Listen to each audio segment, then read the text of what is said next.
ಹಾಗೂ ಮಾಧ್ಯಮದ ಸ್ನೇಹಿತರೆ, ಕಳೆದ ಒಂದು ತಿಂಗಳಿಂದ ಧರ್ಮಸ್ಥಳದ ವಿಚಾರದಲ್ಲಿ ಯಾವ ಬೆಳವಣಿಗೆಗಳು ಆಗಿದ್ದಾವೆ ತಮಗೆಲ್ಲ ಗೊತ್ತಿರ್ತಕ್ಕಂಥ ವಿಚಾರ. ಭಾರತೀಯ ಜನತಾ ಪಾರ್ಟಿ ನಮ್ಮ ನಿಲುವು ಸ್ಪಷ್ಟವಾಗಿದೆ. ಏನು ರಾಜ್ಯ ಸರ್ಕಾರ ಧರ್ಮಸ್ಥಳದ ವಿಚಾರದಲ್ಲಿ ಸಮಗ್ರವಾಗಿ ತನಿಖೆ ಆಗಬೇಕು ಅಂತ ಹೇಳಿ SIT ಘಟನೆ ಮಾಡಿದಾಗ, SIT ಘೋಷಣೆ ಮಾಡಿದಾಗ ಭಾರತೀಯ ಜನತಾ ಪಾರ್ಟಿ ಅದನ್ನು ಸ್ವಾಗತ ಮಾಡಿದ್ವಿ.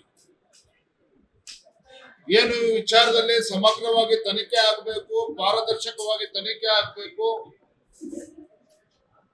ಸತ್ಯಾಂಶ ಹೊರಗೆ ಬರಬೇಕು ಅಂತ ಹೇಳಿ ರಾಜ್ಯ ಸರ್ಕಾರದ ಈ ನಿರ್ಧಾರಕ್ಕೆ ನಾವು ಸಂಪೂರ್ಣವಾಗಿ ಬೆಂಬಲವನ್ನ ನೀಡಿದ್ವಿ. ಇವತ್ತು ಕೂಡ ಅದರಿಂದ ನಾವು ಹಿಂಸರಿದಿಲ್ಲ. ಆದರೆ ತನಿಖೆಯ ಸಂದರ್ಭದಲ್ಲಿ ಯಾವ ರೀತಿ ನಿರಂತರವಾಗಿ ಸಾಮಾಜಿಕ ಜಾಲತಾಣಗಳಲ್ಲಿ ಅಪಪ್ರಚಾರಗಳು ನಿರಂತರವಾಗಿ ನಡ್ಕೊಂಡು ಬಂದಿದೆ, ಯಾವುದೇ ಅಪಪ್ರಚಾರವನ್ನ ನಿಲ್ಲಿಸ್ತಕ್ಕಂಥ, ತಡಿತಕ್ಕಂಥ, ಕಟ್ಟೆ ಹಾಕ್ತಕ್ಕಂಥ ಕೆಲಸ ರಾಜ್ಯ ಸರ್ಕಾರ ಮಾಡಲಿಲ್ಲ, ಪೊಲೀಸ್ ಇಲಾಖೆ ಮಾಡಲಿಲ್ಲ. ರಾಜ್ಯ ಸರ್ಕಾರ ಅಥವಾ ಪೊಲೀಸ್ ಇಲಾಖೆಗೆ ಬೇರೆ ಬೇರೆ ಸಂದರ್ಭದಲ್ಲಿ 24 ಗಂಟೆಯಲ್ಲಿ FIR ಅನ್ನು ರಿಜಿಸ್ಟರ್ ಮಾಡತಕ್ಕಂಥ ಕೆಲಸ ಮಾಡ್ತಾರೆ. ನಮ್ಮ ದಕ್ಷಿಣ ಕನ್ನಡದಲ್ಲಿ ಹೂವಪ್ಪ ಅಂತಕ್ಕಂಥ 81 ವರ್ಷದ ಒಬ್ಬ ಹಿರಿಯ ಕಾರ್ಯಕರ್ತರು ರಾತ್ರಿ 1 ಗಂಟೆಗೆ ಹೋಗ್ತಾರೆ. ಪೊಲೀಸರು ರಾತ್ರಿ 1 ಗಂಟೆಗೆ ಹೋಗಿ ಅವರ ಫೋಟೋನ ತೆಗಿತಕ್ಕಂಥ ಕೆಲಸ ಮಾಡ್ತಾರೆ, ಕಾನೂನು ಸುವ್ಯವಸ್ಥೆನ ಕಾಪಾಡಬೇಕು ಅನ್ನುವ ನೆಪದಲ್ಲಿ. ಬೇರೆ ಬೇರೆ ಸಂದರ್ಭದಲ್ಲಿ ಹಿಂದೂ ಕಾರ್ಯಕರ್ತರು ಸಾಮಾಜಿಕ ಜಾಲತಾಣದಲ್ಲಿ ಯಾವ್ದನ್ನಾದ್ರೂ ಪೋಸ್ಟ್ ಮಾಡ್ತಾರೆ ಅಂತ ಹೇಳಿದ್ರೆ ಒಂದು ಕ್ಷಣ ತಡೆ ಮಾಡ್ದೇನೆ ರಾಜ್ಯ ಸರ್ಕಾರ ಅವ್ರ ವಿರುದ್ಧ FIR ರಿಜಿಸ್ಟರ್ ಮಾಡಿ, ಸುಮೋಟೋ ಕೇಸ್ ರಿಜಿಸ್ಟರ್ ಮಾಡಿ ಅವ್ರನ್ನ ಅರೆಸ್ಟ್ ಮಾಡ್ತಕ್ಕಂಥ ಅನೇಕ ಉದಾಹರಣೆಗಳು ಕಳೆದ 2.5 ವರ್ಷದಲ್ಲಿ ನಾವು ನೋಡಿದ್ದೇವೆ.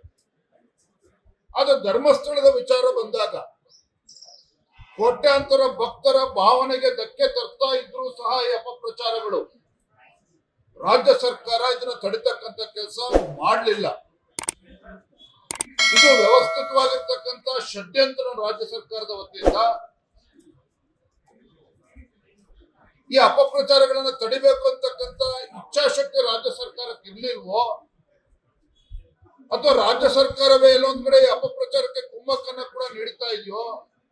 ಇವೆಲ್ಲ ಗುಮಾನಿಗಳು ಇವತ್ತು ರಾಜ್ಯಾದ್ಯಂತ ಅಥವಾ ರಾಜ್ಯದ ಅಸಂಖ್ಯಾತ ಭಕ್ತರಲ್ಲಿ ಚರ್ಚೆ ಆಗ್ತಾ ಇದೆ. ನಮಗೆ ರಾಜ್ಯ ಸರ್ಕಾರದ ನಡವಳಿಕೆ ಬಗ್ಗೆನೂ ಕೂಡ ಈ ಅಪಪ್ರಚಾರ ಹಿಂದೆ ತಡಿದೇ ಇರ್ತಕ್ಕಂಥ ವಿಚಾರದಲ್ಲಿ ನಮಗೂ ಕೂಡ ಅನುಮಾನಗಳು ಕಾಡ್ತಾ ಇದೆ. ದಿನೇಶ್ ಗುಂಡೂರಾವ್ ಅವರೇನೇ ಹೇಳಿಕೆ ನೀಡಿದ್ದಾರೆ, DK ಶಿವಕುಮಾರ್ ಅವರು ಯಾವ ರೀತಿ ಹೇಳಿಕೆಗಳನ್ನ ಕೊಟ್ಟಿದ್ದಾರೆ ಷಡ್ಯಂತ್ರ ಅನ್ನೋ ವಿಚಾರದಲ್ಲಿ, ಇವೆಲ್ಲವೂ ಕೂಡ ನಿಮಗೆ ಗೊತ್ತಿದೆ.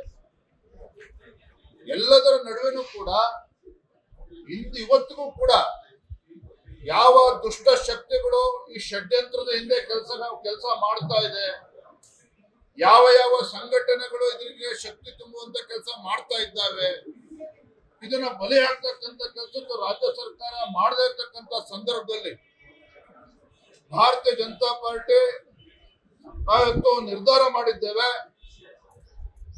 ರಾಜ್ಯದ ಎಲ್ಲ ವಿಧಾನಸಭಾ ಕ್ಷೇತ್ರಗಳಲ್ಲಿ ಮುಂದಿನ ಒಂದು ವಾರ ಎಲ್ಲ ವಿಧಾನಸಭಾ ಕ್ಷೇತ್ರಗಳಲ್ಲಿ ಈ ರಾಜ್ಯ ಸರ್ಕಾರದ ಧೋರಣೆಯ ವಿರುದ್ಧ ಹೋರಾಟವನ್ನು ಮಾಡಬೇಕು, ಪ್ರತಿಭಟನೆ ಮಾಡಬೇಕು. ನಮ್ಮ ಬೇಡಿಕೆ ಯಾವ ಷಡ್ಯಂತ್ರಗಳಿದ್ದಾವೆ, ಕುತಂತ್ರಗಳಿದ್ದಾರೆ, ಇದನ್ನ ಬಲಿಯಾಗ್ತಕ್ಕಂಥ ಕೆಲಸ ರಾಜ್ಯ ಸರ್ಕಾರ ಮಾಡಬೇಕು. ಇಂಥ ದುಷ್ಟ ಶಕ್ತಿಗಳ ವಿರುದ್ಧನೂ ಕೂಡ ಕೇಸನ್ನ ರಿಜಿಸ್ಟರ್ ಮಾಡಿ ಅವ್ರ ಮೇಲೆ ಬಿಗಿಯಾಗಿರ್ತಕ್ಕಂಥ ಒಂದು ಕ್ರಮವನ್ನು ತೆಗೆದುಕೊಳ್ಬೇಕು, ಶಿಕ್ಷೆ ಆಗ್ಬೇಕು. ಹಾಗಾಗಿ ಭಾರತೀಯ ಜನತಾ ಪಾರ್ಟಿ ಹೋರಾಟವನ್ನ ಮಾಡ್ತೇವೆ. ಪ್ರತಿ ವಿಧಾನಸಭಾ ಕ್ಷೇತ್ರದಲ್ಲೂ ಕೂಡ ನಾವು ಹೋರಾಟವನ್ನು ಮಾಡ್ತೇವೆ. ಧರ್ಮದ ಉಳಿವಿಗಾಗಿ ಧರ್ಮ ಯುದ್ಧ ಇವತ್ತು ಘೋಷಣೆ ಮಾಡಿದ್ದೇವೆ. ನಾಳೆಯಿಂದ ಮುಂದಿನ ಒಂದು ವಾರ ಎಲ್ಲ ವಿಧಾನಸಭಾ ಕ್ಷೇತ್ರದಲ್ಲೂ ಕೂಡ ನಾವು ಪ್ರತಿಭಟನೆ ನಾವು ಮಾಡೋರಿದ್ದೇವೆ. ಯಾವತ್ತಿನ ಸೋಮವಾರದಿಂದ ನಾಳೆಯಿಂದನೇ ಪ್ರಾರಂಭ ಆಗ್ತದೆ.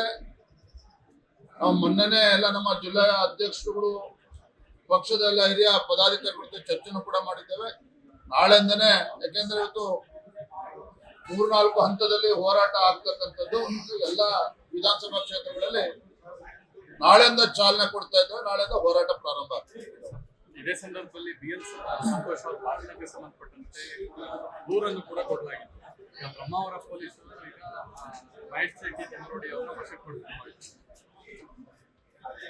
ನೋಡಿ, ಈ ವಿಚಾರದಲ್ಲಿ ರಾಜ್ಯ ಸರ್ಕಾರ ಕಾನೂನಾತ್ಮಕವಾಗಿ ಏನು ತೀರ್ಮಾನ ತೆಗೆದುಕೊಳ್ಬೇಕು ತೆಗೆದುಕೊಂಡಿದ್ದಾರೆ. ನಾವು ಇದರಲ್ಲಿ ಮಧ್ಯಂತರ ಮಾಡೋದು. Thank you.